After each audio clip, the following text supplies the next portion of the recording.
after the other, after the other. That's not about violence and abuse. That's about all things serving a higher purpose. Nothing lives by itself, but nothing lives for itself either. And Reverend Moon said one time, if you asked an apple, what would you rather do when you become ripe? Fall on the ground and get rotten? Or give joy? Serve a higher purpose. The purpose of all things. Nothing exists in the universe without serving a higher purpose. That's God's principle. That's God's tradition. Beginning with His own investment of Himself. Amen? Amen. That's the way of creation. That's important to understand before we start looking at who the devil is. And how the devil came to be. So, putting those three principles together. God, the origin, expresses Himself into a divided subject and object. Male and female. That's origin, division. Then the purpose of male and female is to become one. To realize a new being, that new creation, that new birth, new life comes directly from parents, but ultimately that's a new creation of God. This is how God is involved and invested in every aspect of life at every moment.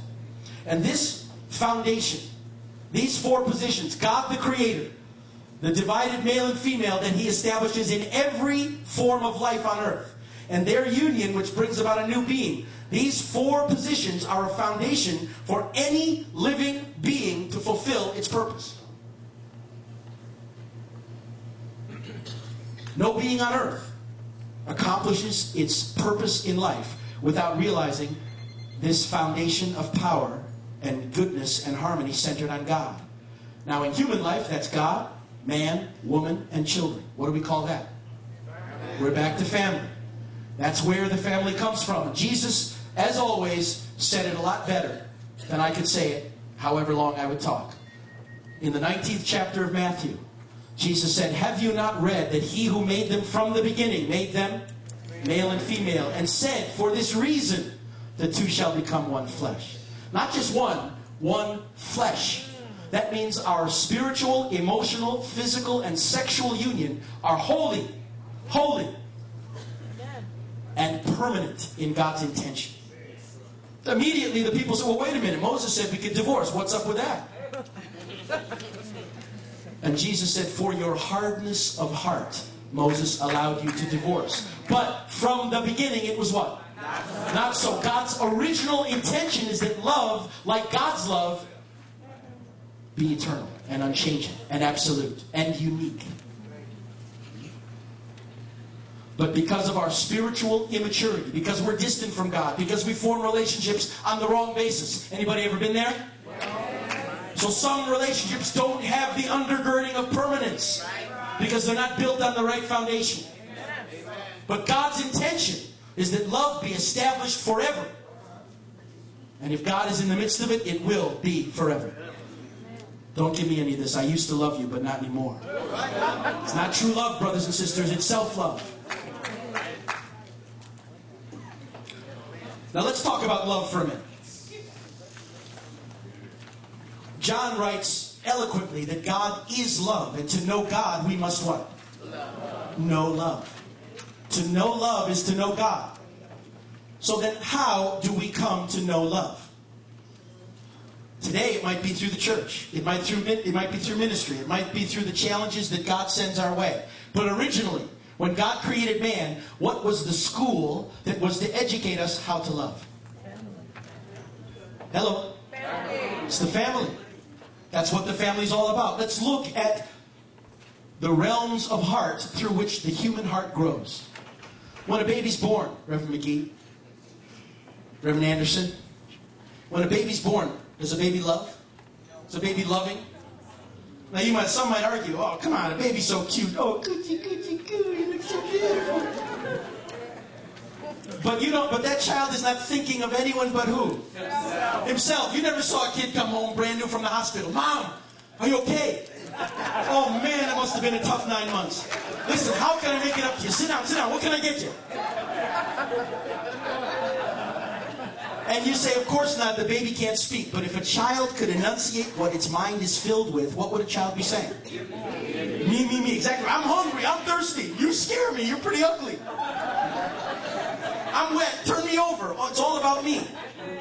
In fact, developmental psychologists have come to understand in recent years the mind of a newborn baby knows nothing but me. Doesn't differentiate, doesn't even know there's other. It takes a few days, a few weeks.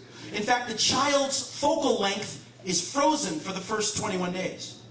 Can't focus. You ever see, you call a baby, hey, hello, hey, baby cutie, and the baby goes, because it can't hold its head really clear and also can't focus. The focal length at which a child's eyes are frozen for the first 21 days happens to be the distance between mother's breast and mother's face. The first differentiation a human being should know is my parent, my mother. That's a reflection of the first differentiation that man should know on earth. The love of God, out of which all things are founded. Amen? But how does a baby come to know that? How's a baby going to experience God's love? Only through parents. See, because that child is not giving love, that child needs to receive love. And the most important source of love being received is from parents. Because, children are going to form most of their religion before they even speak. And I don't mean by the way they're baptized. I mean that child, before he can even speak, is already figuring out, is this world warm, loving, and embracing? Am I valued? Am I worthy? Can I have confidence and hope? Does someone care about me and all that I do? Am I going to be motivated to bring joy back to someone who is invested in me? Or is the world a cold, lonely place? Do I have to look out for number one? Can I learn to trust no one? See, you can raise a child church, but the family is deeper, brothers and sisters. Because God made it that way. So the first realm of love that the human heart grows through is children's love. But then, as a child grows, he begins to respond, right? First of all, back to parents. Children come home, with that funny little project from school? Mom, it's for you. And you go, oh, it's beautiful. It's gorgeous. What is it?